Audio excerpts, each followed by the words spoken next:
রাজধানী science lab এলাকায় ঢাকা ও city কলেজের শিক্ষার্থীদের মধ্যে আবারও সংঘর্ষ হয়েছে। তুচ্ছ ঘটনাকে কেন্দ্র করে বৃহস্পতিবার সকাল 11টায় শুরু হয় ধাওয়া পাল্টা ধাওয়া। এতে যান চলাচল সাময়িক বন্ধ হয়ে যায়। সংঘর্ষের সময় দুই পাশে সড়ক বন্ধ থাকায় আটকে পড়েন সাধারণ মানুষ। ভোগান্তিতে শত শত পথচারী।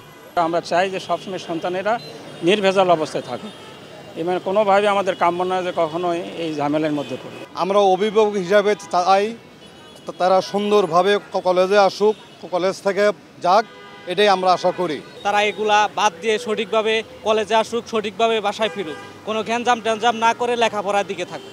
খবর পেয়ে দ্রুত ঘটনাস্থলে ছুটে আসে পুলিশ। স্বল্প সময়ের মধ্যেই পরিস্থিতি নিয়ন্ত্রণে নেয়। দুই কলেজের শিক্ষার্থীরা নিজ নিজ প্রতিষ্ঠানে ফিরে যান। এ সময় পুলিশ সহ অন্তত 10 জন শিক্ষার্থী আহত হন। এইটা আমরা আসলে পার্মানেন্ট সলিউশনের জন্য আমাদেরকে বসতে হবে, বিশেষ করে ঢাকা কলেজ, সিটি কলেজ এবং আইডিয়াল কলেজ।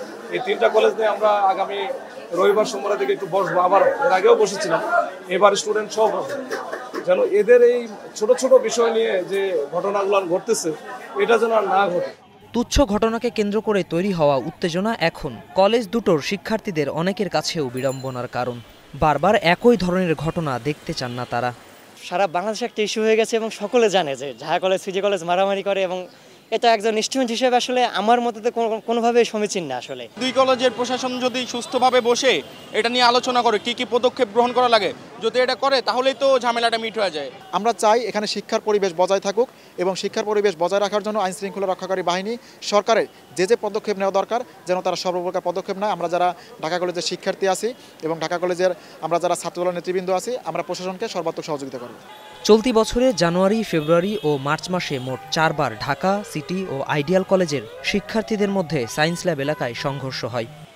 ঢাকা কলেজ ও সিটি কলেজের মধ্যে চলমান দ্বন্দ্বের কারণে প্রায় স্থবির হয়ে পড়ে নিউ মার্কেট এলাকা।